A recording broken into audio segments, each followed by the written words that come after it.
Hello everyone, welcome to Sonam classes. आज हम दो मैट्रिक्स को मल्टीप्लाई करना सीखते हैं। तो हम इसके लिए सबसे पहले दो मैट्रिक्स कंसीडर करते हैं। तो देखो, हमने यहाँ पर दो मैट्रिक्स लिए हैं, एक ए मैट्रिक्स और एक बी मैट्रिक्स। तो सबसे पहला हमारा स्टेप क्या होता है कि जब भी हमें दो मैट्रिक्स की मल्टीप्लाई करनी है, सबसे पहले हमें दोनों के ऑर्डर पता होने चाहिए कि हमारी पहली मैट्रिक्स का ऑर्डर क्या है और हमारी दूसरी मैट्रिक्स का ऑर्डर क्या है। मान लो अब जैसे इन्होंने ए और बी दिया और मुझे ये कहा कि मुझे ए की बी के साथ मल्टीप्लाई करनी है।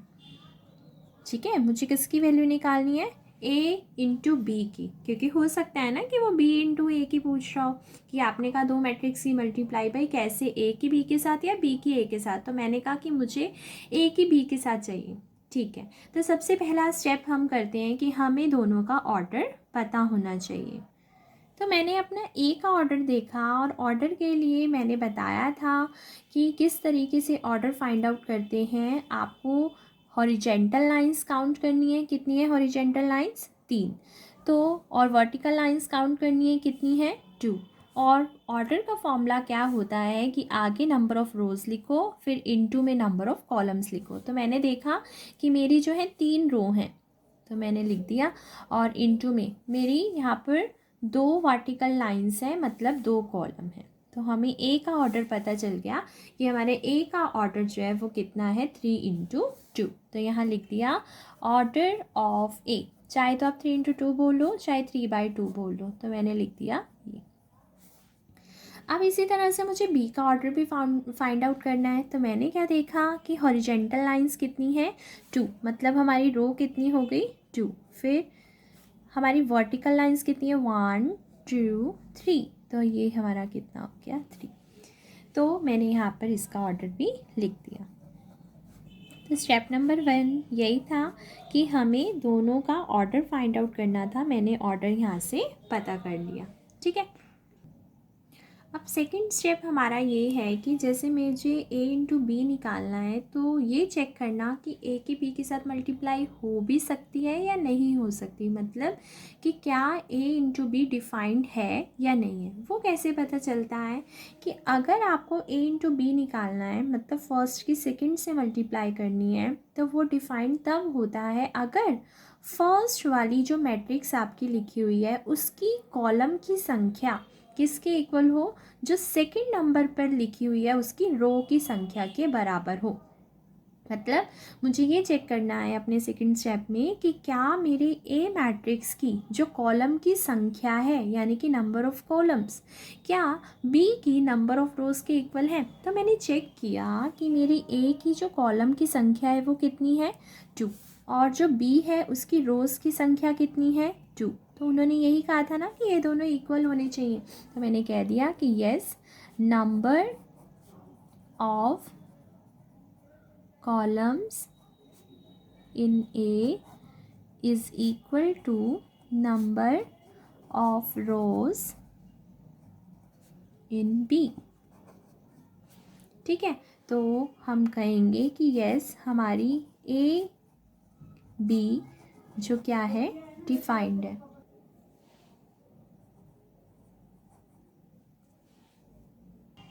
अब हमारा नेक्स्ट स्टेप क्या है कि हमें ये तो पता चल गया कि हम मल्टीप्लाई कर सकते हैं। अब हमें ये देखना है कि हमारा जो मल्टीप्लाई करके जब आंसर आएगा, वो जो मैट्रिक्स बनेगी मल्टीप्लाई करके, उसका ऑर्डर कितना होगा। तो उसका ऑर्डर कैसे पता चलता है? हमारी डिफाइंड तो हो गई, जब हमारा मल्टीप्लाई करके आएगा उसका ऑर्डर होता है, ध्यान से देखना, जो ये चीज़ बची है ना, ये तो लिख दो स्टार्टिंग में, और जो यहाँ से ये चीज़ बची है ना, और ये लिख दो एंड में। यानी कि हमारी, हम यूँ कहते हैं कि जैसे ये वाली चीज़ से ये वाली चीज़ हट गई, जो बचा वही हमारा ए इंटू बी का क्या आएगा, ऑर्डर। इसका मतलब ये है कि जब मैं ए की बी से मल्टीप्लाई करूँगी तो मेरी जो मैट्रिक्स बनकर आएगी वो कितने ऑर्डर की बन के आएगी? 3 × 3। मतलब उसके अंदर 3 हॉरिजेंटल लाइन बनेंगी और 3 ही वर्टिकल लाइन बनेंगी। ठीक है, तो सेकेंड स्टेप भी क्लियर हो गया।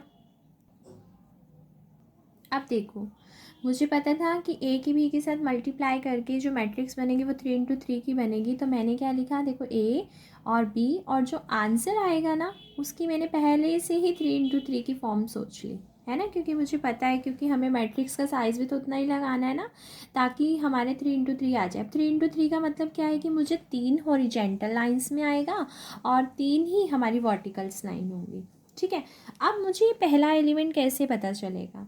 अब जो मैंने आपको पहले उस वीडियो में बताया था, how to construct a matrix, वहाँ पर मैंने आपको कंस्ट्रक्शन करनी सिखाई थी कि भाई एक मैट्रिक्स को कैसे बनाया जाता है। तब मैंने आपको बताया था कि इस एलिमेंट का नाम क्या होता है।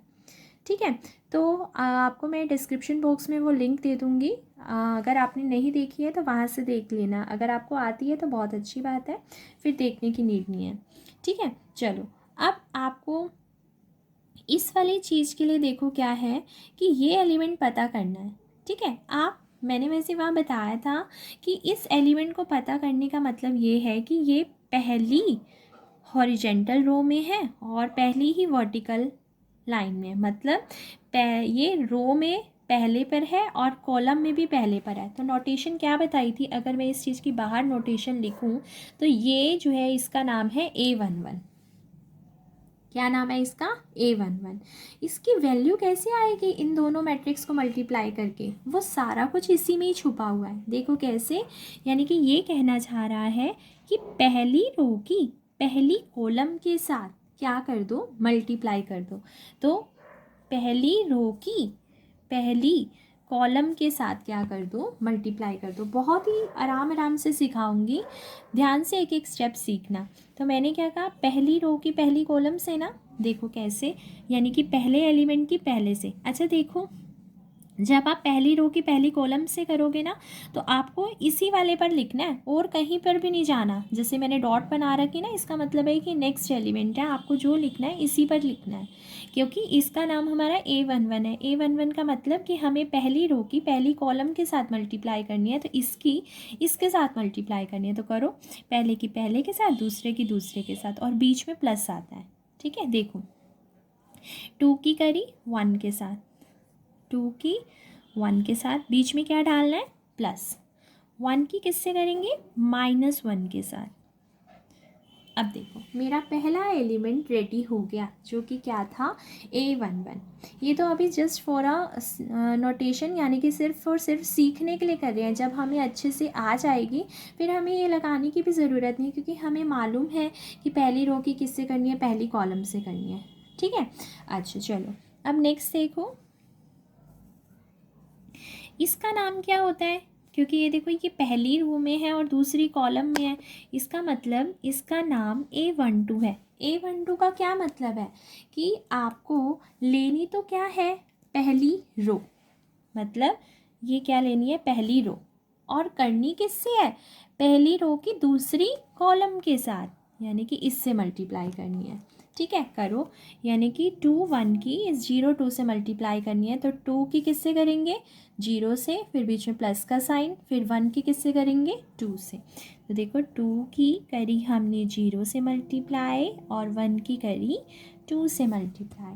ठीक है, चलो अब आगे देखा हमने, फिर हमने नेक्स्ट एलिमेंट अपना देखा। तो जब हमने अपना नेक्स्ट एलिमेंट देखा तो वहाँ पर हमने ये नोट किया कि हमारा वो एलिमेंट है कौन सी पोजीशन पर। तो देखो ये वाला एलिमेंट, ये है हमारी फर्स्ट रो में और थर्ड कॉलम में, मतलब इस एलिमेंट का नाम मेरा क्या है, A13। मतलब कि मुझे अपनी पहली रो की तीसरी कॉलम से मल्टीप्लाई करनी है। तो मैंने करी कि अपनी पहली रो की तीसरी कॉलम से जब करनी है तो इस वाले की इस वाले से करनी है ना, तो 2 की किससे करेंगे, 1 से, यानी कि पहले एलिमेंट की पहले एलिमेंट से, बीच में क्या डालोगे, प्लस, और दूसरे एलिमेंट की दूसरे एलिमेंट से। ठीक है, तो हमारी देखो पहली लाइन रेडी हो गई। अब आगे आओ, अब मुझे ये एलिमेंट फाइंड आउट करना है। तो इसका क्या नाम है कि ये एलिमेंट दूसरी तो किस में है, हमारी रो में, और पहली किस में है, कॉलम में। तो इसका मतलब इस एलिमेंट का जो नाम है वो क्या है, A21। इस A21 से क्या पता चल रहा है कि हमें दूसरी रो की पहली कॉलम से मल्टीप्लाई करनी है। तो that is over second row and that is over first column.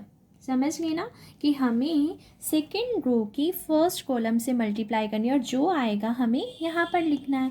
तो हमने किया 3 की 1 के साथ, पहले एलिमेंट के साथ, बीच में प्लस का साइन, दूसरे एलिमेंट की दूसरे एलिमेंट के साथ। ठीक है। अच्छा, फिर हम इसके पास आए, फिर अब इसका नेम देखा।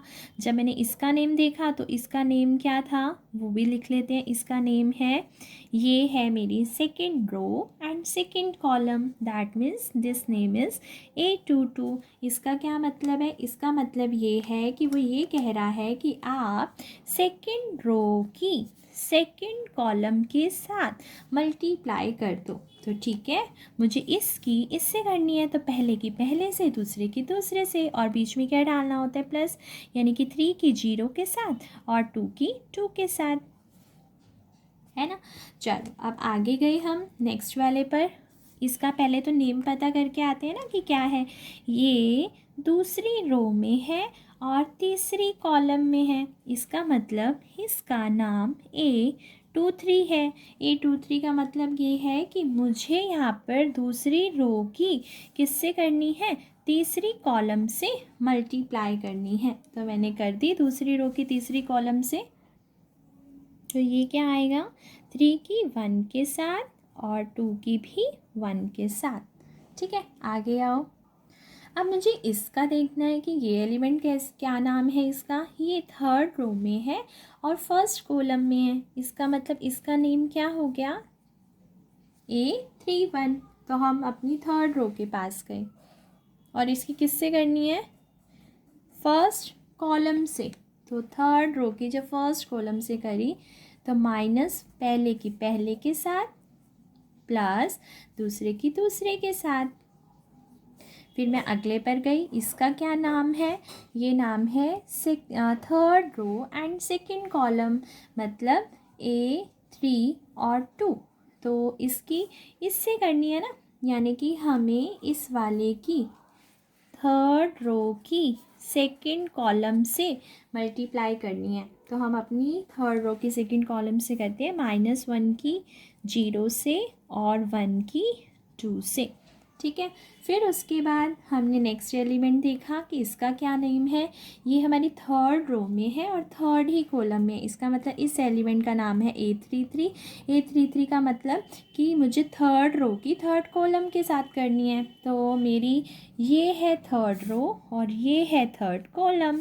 तो पहले की पहले के साथ, -1 की 1 के साथ और 1 की 1 के साथ। बस अब जो लिखा हुआ है उसे सॉल्व कर दो।